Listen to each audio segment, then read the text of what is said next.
Yo, what is going on, guys? Imack here, back for another video, and in this video, I'm going to be talking about one of the best controllers for Fortnite, the Razer Wolverine Ultimate.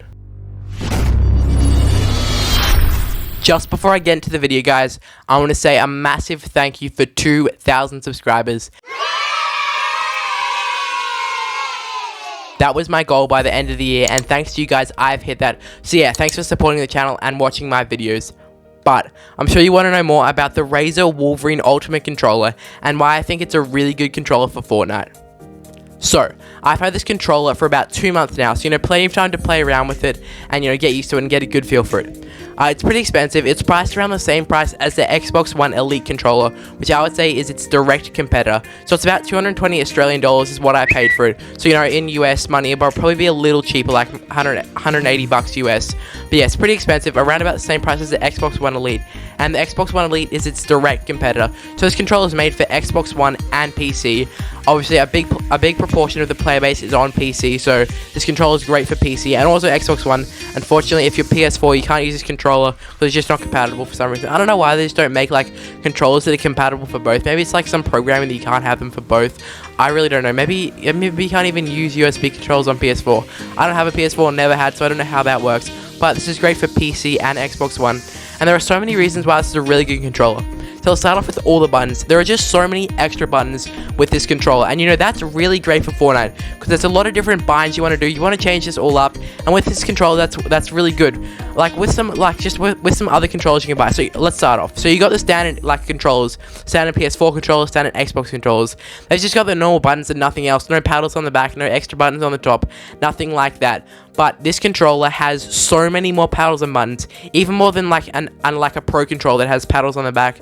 Maybe the Scuff controller, for example, that has like 4 paddles on the back, but that's about it. This one's even better than that, dude. So you've got 4 paddles on the back, which you can program to whatever you want. Then you've got 2 extra buttons on the top next to the RB and LB buttons, which are really vital. I use those ones to switch between my weapons instead of the RB and LB because I just find it easier, and they're more tactile, which I like the feel of them, which is really good. Also, this one has interchangeable thumbsticks and D-pad, so it's like 2 different types of D-pad you can put on. It comes with them all inside, and you've got the one with like the standard buttons, and you've got this kind of like rotate one, which is like a big circle, and you don't have to press the different buttons. You can just like rotate your thumb around or whatever finger you use to press the D-pad, and you can rotate it around to hit like the button you want, which is really cool. That's the one I personally use on the controller when I'm playing with it. And another good thing about this controller is comes in a really good carrying case. I don't know, that's got really nothing to do with Fortnite. Right now I'm just kind of giving a controller review, but I really do love the carrying case, and that's really good because it is pretty pricey, so it's nice to see that it comes with a good carrying case. Unfortunately, it is wide, that's kind of a setback for me because when I was buying it, it was a big tip up. Do I want the Xbox One Elite controller or do I want this Razer one? And like a couple of things made me pick the Razer one. Also, the RGB lights were a big factor in me picking the Razer one over the Xbox One Elite. These RGB lights are so good. And there's an app you can download on PC to program them, and there's also an app you can download on the Xbox One to program them, which is amazing. You can put it on so many different options. There's also a light up one, so literally I have this one on when I play, and literally every time you shoot, it'll light up when you shoot, which is really cool. Or build or do something like that in Fortnite. So I really do like that setting, and it's really cool. But another reason this controller is great is because it has so your normal triggers on a controller, they have some push time to get down. This one has buttons which stops that push time. So basically when you press a trigger, it's instant shoot. I don't know what it's really called. Maybe like a hairpin trigger or something like that. But there's a little button you can slide across on the left trigger and right trigger, and you push that in. So there's no it minimizes the time between pushing the button and it actually happening. So you don't have to wait for the whole trigger to go down and actually press the button, which is really cool. That makes shooting so much faster when this happens. It's just a really good improvement for the controller and really great for the game. And personally, when I have this controller, what I do is I use 2. So there's 4 back paddles. There's 2 on the bottom and then 2 above that. So it's a bit of a different layout. It'll obviously be on screen, the layout of the back paddles now, but it's a bit of a different layout to the Scuff controller that just has 2 paddles on one side, then 2 paddles on the other side. This one has 2 paddles on either side, and then 2 more on top of that. So it is kind of a bit of a weird layout, but for me, I think this works better because you can use your index finger and your middle finger index finger and your middle finger on both hands and just put them on those two buttons, and it works really well. It's super comfortable, way more comfortable than the Scuff controller and the Xbox One Elite controller I found, and you know, it's just really good with those paddles. And what I use for those paddles is I use the ones on the bottom back paddle on the right I use for jumping, then the bottom back paddle on the left I use for building and editing. That's what I use those bottom back paddles for.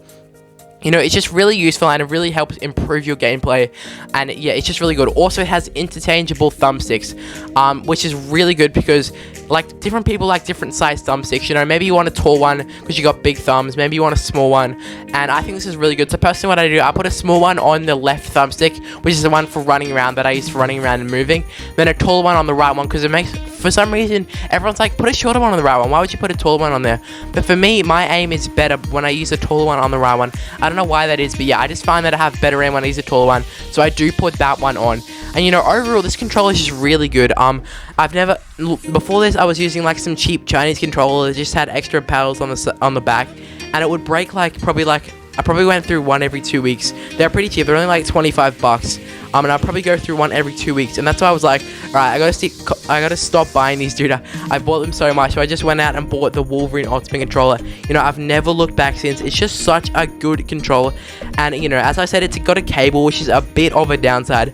But a good thing about the cable is it is braided. So that really helps just, I don't know why. It just feels so good when it's braided. And the cable has great length, dude. So in my room, I've got my setup and I got my bed over the other side of my room. My setup's over this side, like over the other side. And my room's not too big, I'll say that, but like, I could literally be lying on the other side of my room on my bed and still have this controller connected and work, because the cable is just such a long length, which I really do like. And yeah, it's just so good. And the trigger stop switch is just amazing, dude. I just love how like what's it called, like, so they're trigger stop switches, but like it like minimizes the time from like pushing the buttons, and it's so good. Also, another thing I really do love about this controller is when you have a normal controller, the A, B, X, and Y buttons, that's for Xbox. I'm sure on PlayStation it's like circle, square, triangle, something like that. I don't really know what it is, but on Xbox One controllers it's A, B, X, and Y. Those are the buttons. And on other controllers, they just feel like controller buttons. But on this one's made by Razer, and the click of those buttons is the exact same click found on the Razer mouses, which is really cool. So you're having the exact same tactile feedback as you would have if you were just using a regular Razer mouse, which I really love they've implemented into their controller. And I think it really works well, and it minimizes the time between pressing the button and the thing actually happening. And also, a pro for wired, it means there's less input lag, so it's just better wired, even though the wire can be annoying sometimes, especially when you go to rolly chair, but yeah, it just reduces the input lag, and I really think it is a really great improvement. But yeah, if you're considering getting this controller, I would highly recommend it for Fortnite. Obviously, if you're on PS4, I think they have like a Razer one for PS4 as well. I'll chuck that one up on screen if they do. But if you're on Xbox One or PC looking for a new controller, I highly recommend this one. I'll probably give it like a 4.9 out of 5. You know, there's always room for improvement. I don't know what that improvement is, but there always can be room. But for the most part, it's a perfect controller. I really do like it. And also, there's a good grip on the back. So the front is just like kind of a matte finish. Then on the back, you've got like some rubber silicone gripping, which is really good for holding it. Never slips out of your hand. And yeah, overall a great controller. I'm obviously not being paid to say this, guys. Obviously, I literally only have 2,000 subscribers. Why would Razer pay me to say something? This is just my honest opinion, and I really do think it's a great controller. But yeah, if this helped you out, maybe helped you out figuring if you want to buy it, make sure you drop a like on the video. And if you're not subscribed, do that as well. Trying to hit 3K before, what should we say we could hit 3K before? 2K now, maybe before February. That's too much. By March, 3K subscribers. I don't know, that's probably a bit of a push. But if we could get there, that would be amazing. So make sure you drop a sub if you're not already. Also, share the channel with some of your friends if you like really enjoy my content. I don't know. And yeah, make sure you're following me on Twitter and Instagram at Imack Studios. And hopefully I can see you in another video. Goodbye.